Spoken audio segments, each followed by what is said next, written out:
Look, I know you have doubts about your sexuality. I want to help you with those. I want to show you how foolish they are. You're serious, aren't you? Very, very. I mean, I hate what Vaughn has done to you. I hate what you're doing to yourself. It's all so unnecessary. Your offer is very easy to make, even selfish. All right. I guess you could look at it that way, but that's not the motivation behind this, Courtney. Well, then why don't you back it up with something more substantial? I see you haven't made any efforts to change your personality. I wasn't aware the changes were in order. That I can believe. Excuse me. Dr. Phillips, please. Is this your idea of a practical joke, Mr. Carpenter? No, it is not. I am aware of your past disagreements with Congressman Crothers, but when I found out, it was too late to make changes. Well, I appreciate your problem, but disagree with your solutions. Under the circumstances, I think it would be better for everyone if I bowed out. Not up to the challenge, Dave? Intimidated so easily. Congressman Crothers, please. Look, Dr. Phillips, what we're trying to do here should be more important than any past differences you may have had with the congressman. It should be, Preston, but I'm afraid you'll find that quitting is very familiar territory for the good doctor.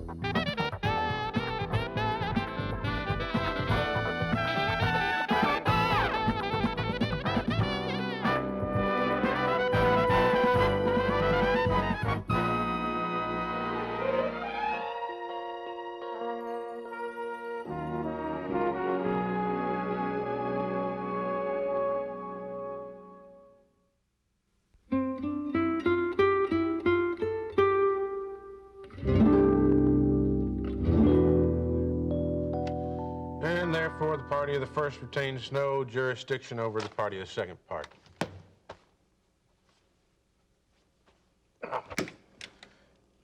Yeah. Harold, are you done with that tape yet? Yeah, it's right there. What are you doing? It's sunburn. It's peeling. Itches. Hey, you can help me out here. Just scratch right there, would you?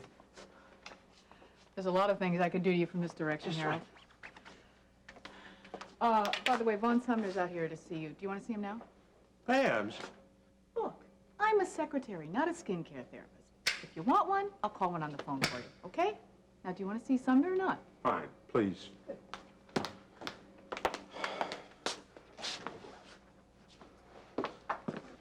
Mr. Webster, thanks for seeing me on such short notice. Fine, no problem. Sit.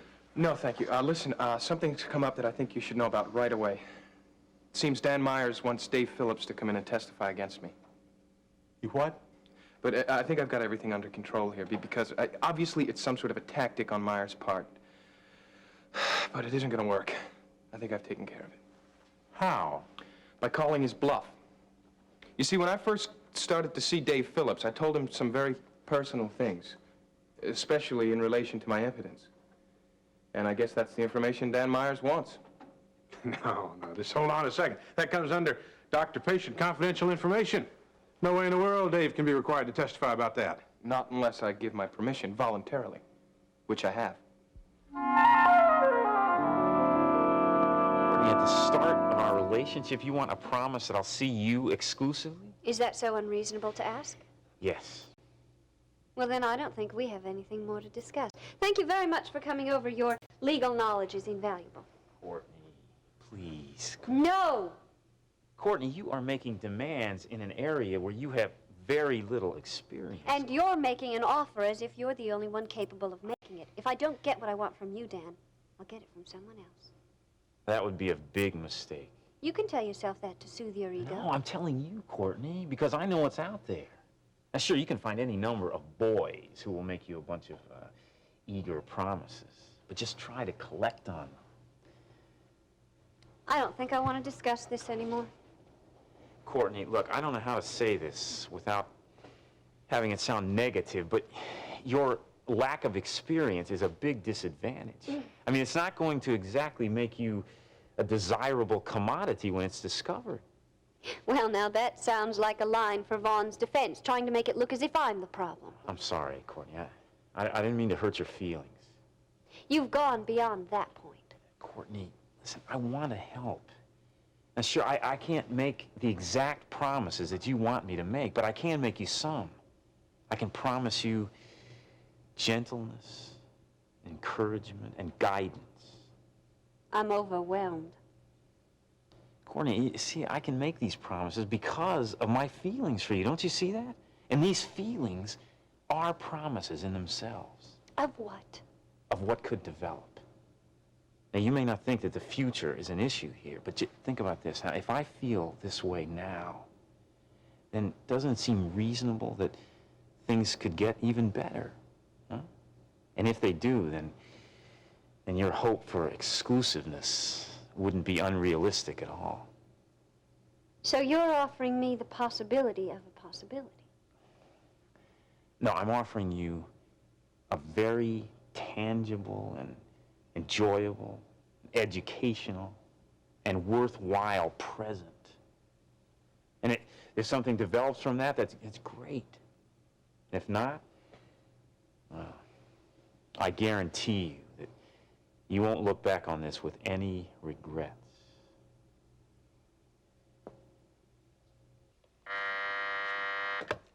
Yes. Oh. Okay, send him in.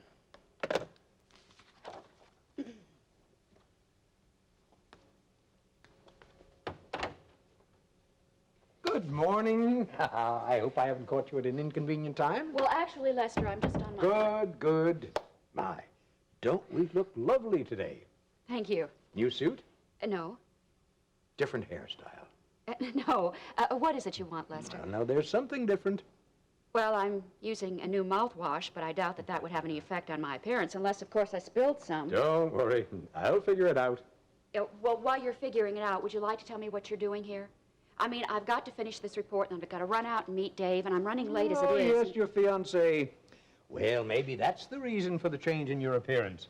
Could be something just as simple as a constant smile on your face. Oh, by the way, I got your memo on vacation time. Last 2 weeks in October will be fine.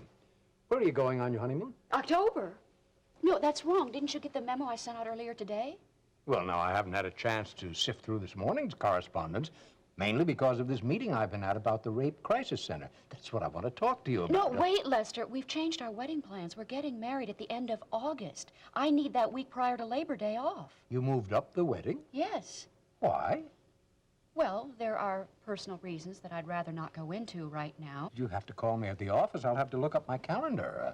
Now, about the Rape Crisis Center. Now, there's nothing to worry about. Everything will work itself out. What will work itself out? Oh, what we've been talking about, the funding. I don't understand. Oh, no, Terry, you're not listening very well. I am listening. You just haven't said anything. The problem with the budget, the complaint of the board member. What? Just relax. There's nothing to get excited about. Nothing has been decided yet. Yes, it has. It was decided to approve that project. Now, you're telling me they're not going to go through with it? I'm not telling you any such thing. It's simply that one of the members of the board wants to make sure that this is the best way to spend the funds. Well, of course it is. Well, I agree, and I'm sure in time he will too. Who is it? I'd rather not say. Well, we have got to get moving on this, or we're not going to qualify for that federal grant. I knew you would react like this. This is why I came down here personally to talk to you. I didn't want you bursting into my office later. Well, if I'm overreacting, you're partially to blame.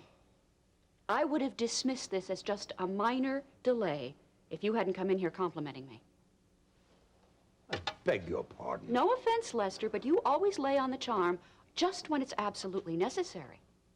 That simply isn't true. Well, then tell me the Rape Crisis Center isn't going to be stopped.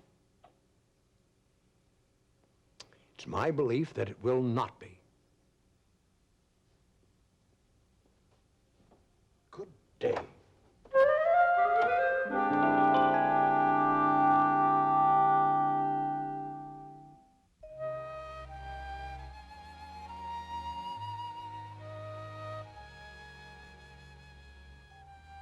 This is unacceptable on any level. Well, just ignore it, Preston. No, I won't. I won't. I cannot afford negative publicity. Now, this little article may be buried in the local section of the Kingsley Times, but somebody could pick up on it.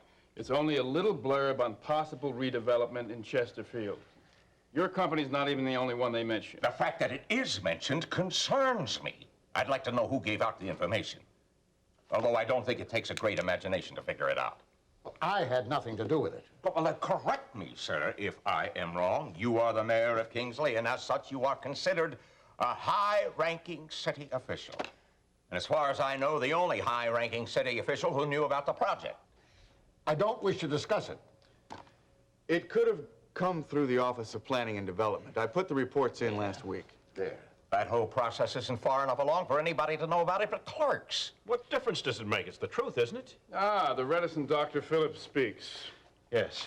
And I've been sitting here listening to supposedly intelligent men complain about things that they can't change. If you're unhappy with this publicity, create some of your own. Now, there's a brilliant suggestion. The number of jobs you said your company will create, how many is that again? Somewhere between 900 and 1,000. Now, the only reason I'm in this is because of the economic help it'll be for the people of Chesterfield. Put out a press release now. I mean, stress the positive points of the project before anyone can hit the negatives. Hey, that's a wonderful idea. I'll have my press secretary issue a statement in the morning. You'll do no such thing. If anybody issues a statement, it'll be me. Your limited sphere of influence is in Washington, Congressman. I'd suggest you let us handle this. It's a local matter. I represent the people of the 17th District. This concerns them. I'll be the official spokesman. Gentlemen, The please. people of the 17th District consider you somewhat of an embarrassment, as do the rest of us. And I won't have you demeaning this project by being so closely associated. All right, gentlemen, that's enough from both of you. If there's any announcement to be made, it'll be made by Commonwealth Trans Express or someone of my choosing. Now, Dr. Phillips is right. We are here to serve the people of Chesterfield and not ourselves. I think the most pressing issue at this point is to relocate the people that are being evicted. I would like to get started on the demolition as soon as the paperwork is through.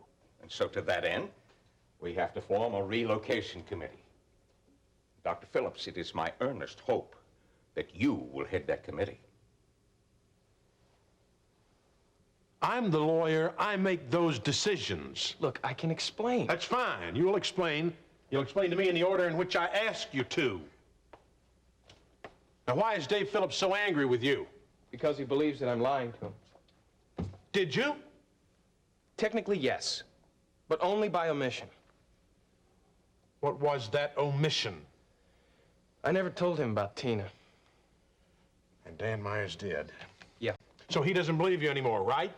I don't think so. Well, now, honestly, Vaughn, do you blame him? Look, Mr. Webster, I think Dave Phillips is a fine person. But what do you think he would have wanted me to do had he found this out back then? He'd have asked me to go tell Courtney about it. And I just don't see the point in it. I thought it was easiest just to tell him part of the story. Look, let them try to make me look bad. I don't think it can be done. Because the only thing proven by my not telling Dave about Tina is how much I'm concerned about Courtney's feelings. And if we don't let him testify, it's gonna look like we're hiding something. You had absolutely no right to authorize Dave to testify for Myers. Legally, he still can't do it. I'm the only one authorized to make those arrangements. All right, does that mean you're going to? It means I haven't made up my mind yet. It also means you don't ever try to pull a stunt like that again. Understood? I understand.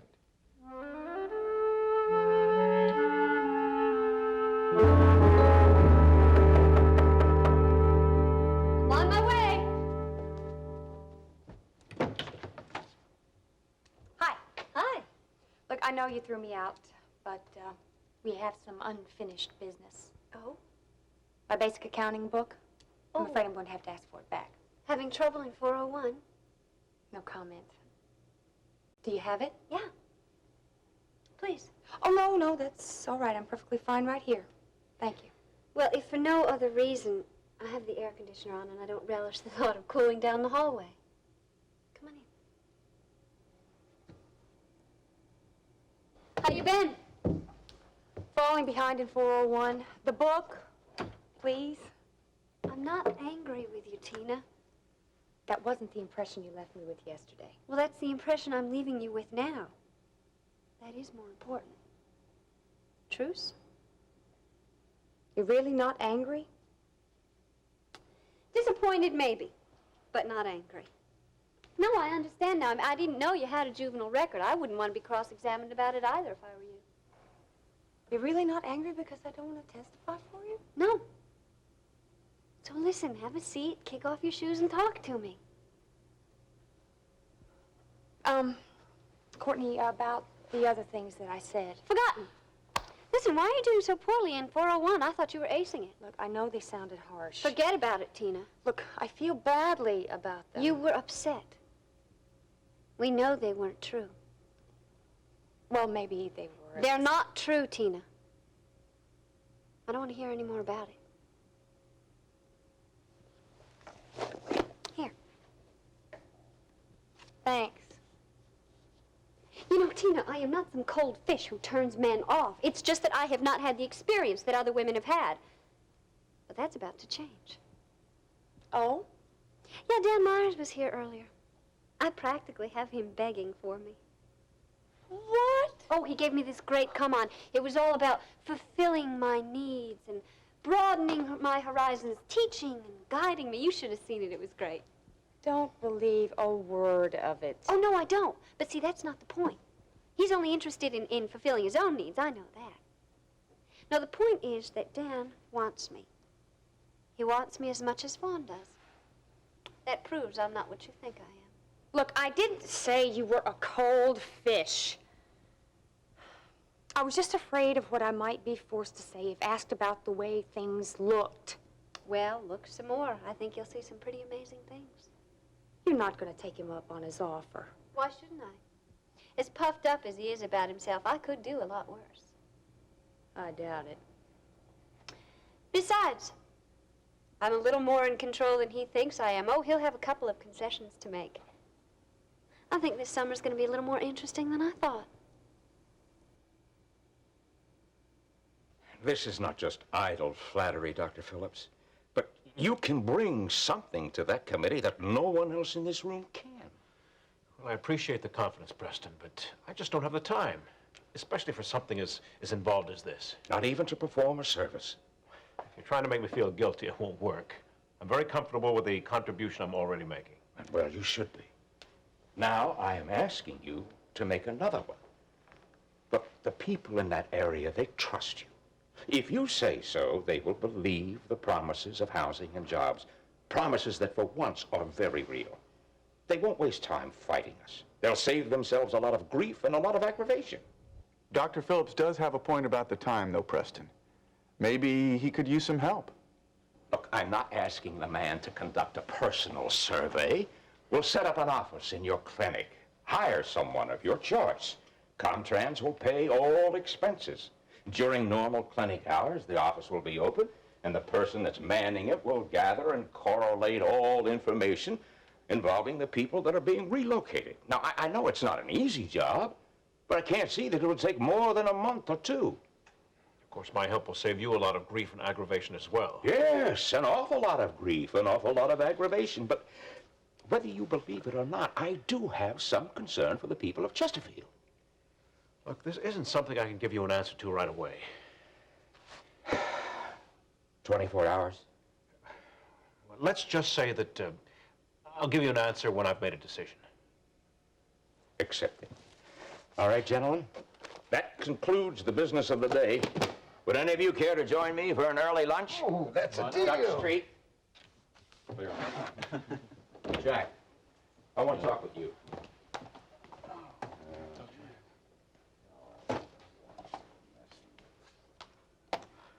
Hi, Dave.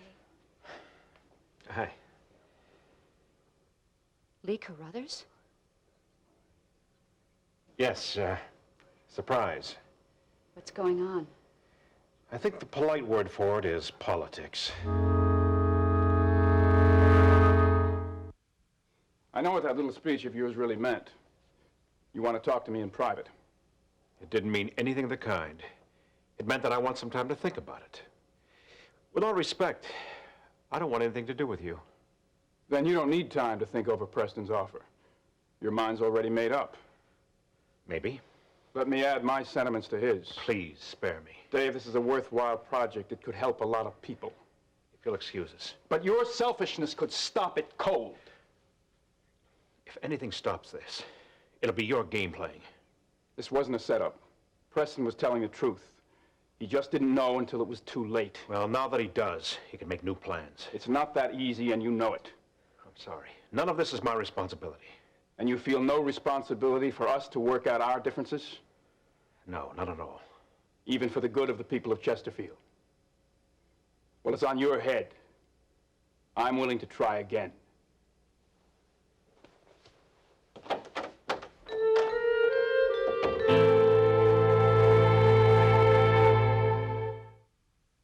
Tuesday on Another Life, Terry attends an important meeting. It certainly is good to meet a congressman who has the needs of the people at heart. I hope that your endorsement of my candidacy won't change when you hear why I don't agree with you in support for the Rape Crisis Center. And Jean searches for more clues.